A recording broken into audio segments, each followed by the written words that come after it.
Bienvenidos a Parlamento Abierto, donde hoy le compartiremos la crónica de la sesión en la que finalmente se presentó y discutió el dictamen de la reforma constitucional en materia electoral.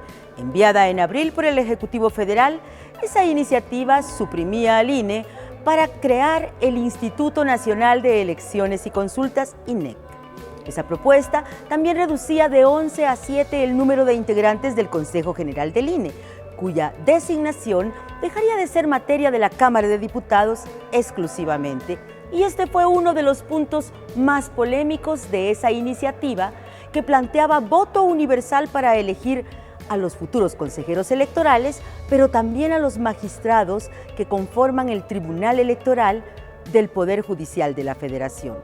Se buscaba que a razón de 20 propuestas del Ejecutivo Federal, 20 del Congreso y 20 del Poder Judicial, se sometieran al escrutinio de las urnas 60 perfiles para definir a los consejeros del INAC y, bajo el mismo mecanismo, conformar el Tribunal Electoral. Para desagregar las modificaciones a 17 artículos de la Constitución Política de los Estados mexicanos, se organizaron parlamentos abiertos y en octubre se creó un grupo de trabajo conformado por 21 diputadas y diputados para que formularan un proyecto de dictamen en el que confluyeran los puntos afines de la iniciativa del Ejecutivo con aquellas presentadas por los partidos políticos.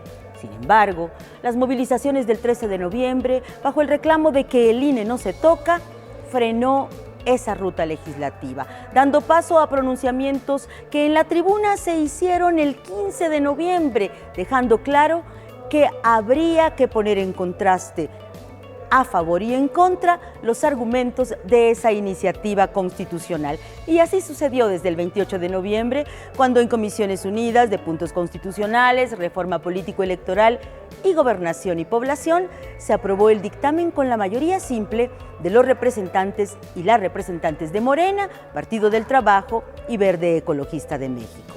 Sin embargo, en el Pleno, una reforma constitucional requiere de la mayoría calificada, la votación de las 2/3 partes de las y los presentes, una votación que este martes 6 de diciembre no se concretó y que estuvo antecedida por el siguiente debate. En la sesión presencial del 6 de diciembre se discutió y votó en lo general con 269 a favor, 225 en contra y una abstención, la reforma constitucional en materia electoral que envió el Ejecutivo. Al no alcanzar la mayoría calificada de 2/3 partes de los legisladores, se desechó el dictamen. Al inicio de la sesión, las presidencias de las Comisiones Unidas de Reforma Político-Electoral, de Gobernación y Población y de Puntos Constitucionales fundamentaron el dictamen. Porque se pretende adecuar el sistema electoral mexicano a las transformaciones políticas que ha vivido México en los últimos años, ampliar la representatividad y garantizar la pluralidad de los poderes públicos, así como insertar el principio de austeridad republicana en el sistema electoral y de partidos. Coincidimos con el presidente de la República en facilitar el ejercicio de los mecanismos de participación ciudadana en la vida pública. Tras la discusión, el diputado Ignacio Mier Velasco señaló que es una mentira que se quiera desaparecer al INE.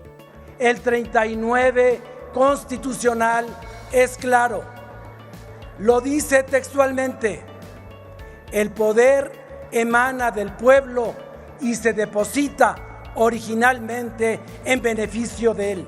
Esa es la democracia, no atender los intereses de una élite. Por su parte, el diputado Jorge Romero Herrera externó que el PAN no defiende a ningún consejero en especial, sino al organismo autónomo que le da fortaleza al país. Que el INE no se toca. Y no solamente el INE, el tribunal no se toca, el voto libre no se toca, la autonomía de nuestras autoridades electorales no se tocan. La libertad no se toca porque la democracia no se toca. El diputado Rubén Ignacio Moreira Valdés señaló que el PRI está convencido de la democracia en sus 3 dimensiones: directa, representativa y participativa. Que la discusión sobre las instituciones es válida, pero siempre en un ambiente de serenidad, y de profundo amor a la patria, y no en la arena de los insultos y en la generación de rencores. Votaremos en contra del dictamen con la calidad y el valor que nos da el saber tomar decisiones. En tanto, el diputado Carlos Alberto Puente Salas dijo que se debe reconocer que hoy se tiene una autoridad electoral, tanto en el instituto como en el tribunal, y es perfectible. Vamos a seguir trabajando a favor de un México para que tenga más y mejores oportunidades. En materia político-electoral, yo no descarto que sigamos trabajando, hacer uso y ejercicio de la política para que podamos avanzar en todas las adecuaciones legales. El diputado Gerardo Fernández Noroña consideró que con los votos de las 2/3 partes de los diputados se lograría construir la reforma constitucional en materia electoral que requiere el país. Dicen que queríamos controlar el órgano electoral, pues si elegimos 4, ya lo he dicho en tribuna, 4 consejeros electorales la pasada legislatura y elegiremos 4 el próximo año, podríamos tener 8 de los 11. Podríamos tener el control del órgano electoral, que queríamos el padrón, si hemos empeñado nuestra vida en luchar por las causas democráticas. Al respecto, la diputada Ivonne Ortega Pacheco enfatizó que votarían en contra de esa reforma tóxica y regresiva. Así lo señaló. Se van a eliminar los plurinominales, cuando realmente lo que hacen es que convierten a los 300 diputados federales en plurinominales. Pero más grave aún, lo hacen en una lista de partido, en donde solo va a poder decidir el dirigente del partido en su momento. El ciudadano va a votar por un logo y no por una persona. El diputado Luis Ángel Espinosa Cházaro subrayó que el INE es de todas y todos los mexicanos y consideró que ante la confianza que se ha venido construyendo se debe seguir en ese camino y no destruirlo. Un país sin democracia es un país sin sustento, es un país que no tiene a dónde ir ni en lo jurídico ni en lo social. El INE no es Lorenzo Córdoba, el INE ya estaba antes de Lorenzo Córdoba y seguirá después de Lorenzo Córdoba.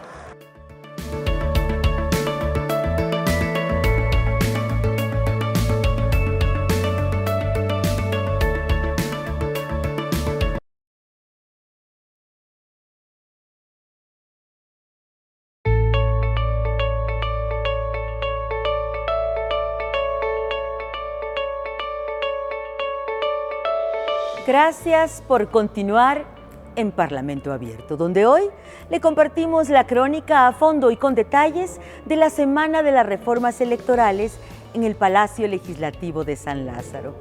Y es que una vez que el dictamen que modificaba la Constitución en materia electoral fue desechado por no conseguir la mayoría calificada, que en otros casos se había alcanzado con al menos 50 votos de la oposición, sumados a los de Morena, Partido del Trabajo y Partido Verde Ecologista de México, se abrió aquí una segunda sesión para atender la iniciativa de reforma a leyes secundarias que ese mismo martes 6 de diciembre entregó en representación del Ejecutivo Federal el secretario de Gobernación, Adán Augusto López Hernández. A diferencia de la sesión matutina, que por reglamento fue presencial, porque se trataba de cambios constitucionales, esta segunda sesión fue semipresencial y se prolongó hasta la madrugada del miércoles 7 de diciembre. El partido de Morena hizo suya la iniciativa presidencial que fue presentada en tribuna con la dispensa de trámites. Eso significa que la propuesta sería votada en el Pleno sin haber pasado antes por el proceso de dictaminación en comisiones. Y ese fue el tema central del debate, el cuestionamiento a esa dispensa. Representantes de los partidos de Acción Nacional, Revolucionario Institucional, el PRI, de la Revolución Democrática, PRD, y de Movimiento Ciudadano, presentaron mociones suspensivas. Mociones suspensivas es un recurso con el que se argumentan las razones por las que se solicita que el dictamen en cuestión no sea discutido en la Asamblea y tampoco votado. Esas mociones fueron desechadas y vino entonces la ronda de posicionamientos en la que los representantes de la oposición no entraron en materia por desconocer, alegaron, el contenido de las dos iniciativas que modifican de fondo y forma la estructura y funcionamiento del Instituto Nacional Electoral y del Tribunal Electoral del Poder Judicial de la Federación. Son cambios a las leyes General de Instituciones y Procedimientos Electorales, la LEGIPE, la Ley de Partidos Políticos, se deroga la Ley del Sistema de Medios de Impugnación en materia electoral y se hacen ajustes a las leyes generales de comunicación social y de responsabilidades administrativas. En el caso del INE, se eliminan sus fondos y fideicomisos, el servicio profesional de carrera, unidades internas y el cargo del secretario ejecutivo. Y se establece que habrá 6 meses para que se revisen y compacten los salarios a fin de que ningún funcionario reciba ingresos superiores a los del presidente de la República. En cuanto al Tribunal Electoral del Poder Judicial de la Federación, se acotan sus facultades para sancionar a los funcionarios públicos cuando realicen campañas anticipadas. Si bien la presidenta de la Comisión de Reforma Político-Electoral, la diputada Graciela Sánchez, expuso en tribuna los alcances de lo que coloquialmente se ha conocido como el Plan B, este no fue abordado por las bancadas que lo rechazaron y que después de fijar postura, abandonaron el salón. Pero como se trataba de una reforma secundaria, los votos de la mayoría simple fueron suficientes para aprobarla en lo general y en lo particular, incluyendo ajustes relacionados con el voto en el exterior, representación de pueblos y comunidades indígenas y requisitos mínimos para el registro de los partidos políticos, en un proyecto de decreto que ahora se encuentra en manos del Senado de la República y que aquí fue materia del siguiente debate. Son reformas administrativas que van a permitirle al Estado mexicano ahorrar 3,000 millones de pesos. ¿O alguien está a favor de que los órganos distritales estén funcionando permanentemente? Antes no era así. Nosotros no vamos a convalidar este anidado de resentimientos y de odio que representa la iniciativa elaborada por el presidente pero acuñada por sus empleados. Nosotros no vamos a convalidar un mandato diferente al que tuvimos en las urnas con los ciudadanos, porque les recuerdo que el oficialismo en la última elección federal del año 2021 tuvo 21 millones de votos y la oposición tuvo 23 millones de votos. Es un contundente no a reducir el INE y mermar su operatividad y capacidad organizativa con la desaparición de áreas estratégicas. Es un contundente no a someter al árbitro electoral, comprometiendo su administración y despliegue que ha permitido a mexicanas y mexicanos competir en igualdad. Hoy nosotros reformaremos dentro de lo posible y las facultades que tenemos para hacerlo desde una reforma legal, para tener un INE en materia administrativa más austero, más justo, sin tantos excesos, y creemos que es algo que le va a ayudar a los procesos electorales. Nos encontramos en la antesala de la construcción legislativa de la 6ª generación de reformas electorales, la que posiblemente sea un cambio generacional e iniciador de una nueva y más compleja ingeniería al sistema político mexicano jamás realizada. Como decimos en el movimiento feminista, a golpe de sentencias se ha ido abriendo camino la justicia electoral, también con la fuerza de la ciudadanía y de una sociedad activa. Se luchó tanto por la paridad para que hoy en un chasquido, eliminen una fracción en donde se determina que los violentadores solo van a pagar una multa. Es una vergüenza de la paridad. Hablemos del problema que más afecta a las y los mexicanos. A eso nos invita hoy la Comisión de Transparencia y Anticorrupción de la Cámara de Diputados. Es un ejercicio que desde la pluralidad realizan sus integrantes para visibilizar, entender, dimensionar de qué se trata la corrupción, que se manifiesta en tráfico de influencias, abuso en el ejercicio del poder, nepotismo, ineficacia en el servicio público, incumplimiento en las reglas de operación de los programas sociales, opacidad en el ejercicio del erario, asignación de licitaciones y contratos de obra pública de manera opaca, falta de rendición de cuentas y ocultamiento de la información pública, entre un largo etcétera.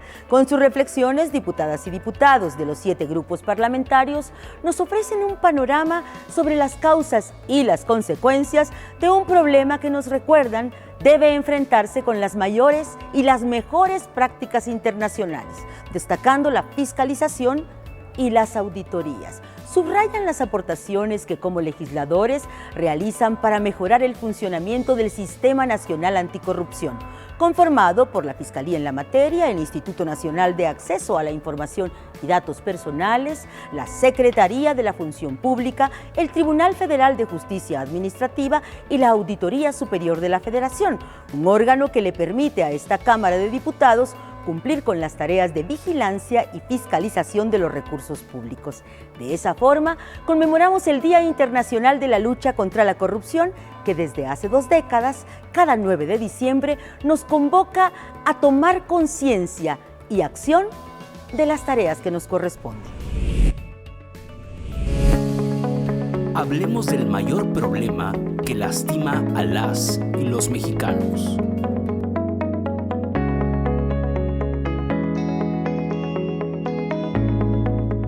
El Día Internacional contra la Corrupción busca hacer conciencia, sobre todo la responsabilidad de todas y todos en la lucha contra la corrupción, desde las personas en su día a día, como los estados a través de los y las servidoras públicos.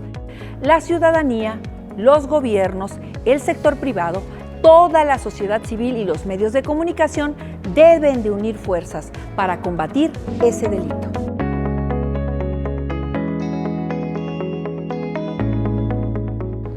Es toda la población en su conjunto, porque el 80% de las tentaciones para la corrupción vienen en adquisiciones y en obra pública. Eso defrauda a la población, que pierde la confianza, perdemos las propias instituciones.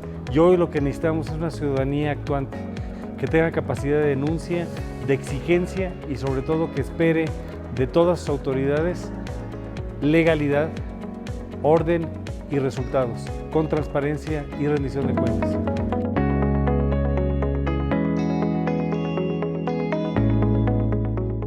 Los programas sociales deben estar diseñados para ser transparentes, eficientes y blindarse contra la corrupción.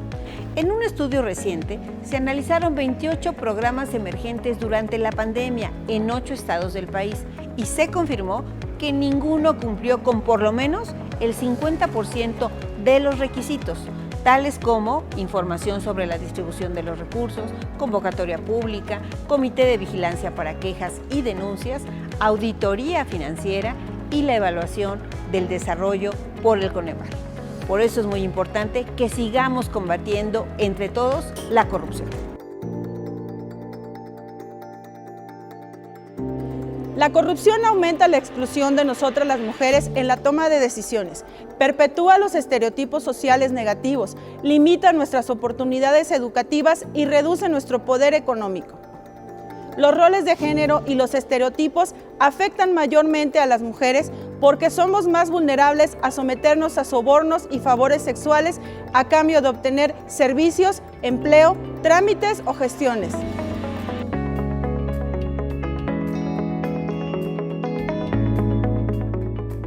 Por un lado, la corrupción viola los derechos humanos porque impide que las y los ciudadanos tengan igualdad de oportunidades y fomenta la idea que solo quien posee poder y además dinero puede acceder al bienestar. Por otro, desgasta las instituciones, provocando mala calidad de servicios, imposibilidad de ejercer otros derechos y aumenta la impunidad.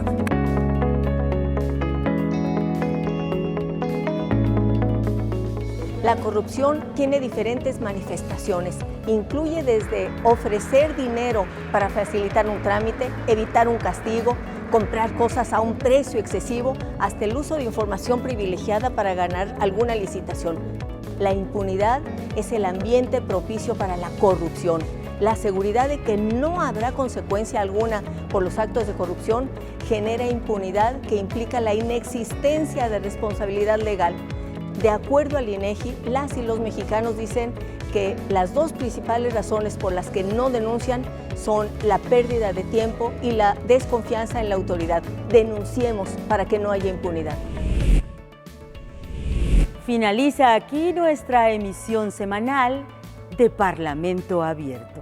Gracias por acompañarnos en esta crónica parlamentaria. Nos vemos la próxima.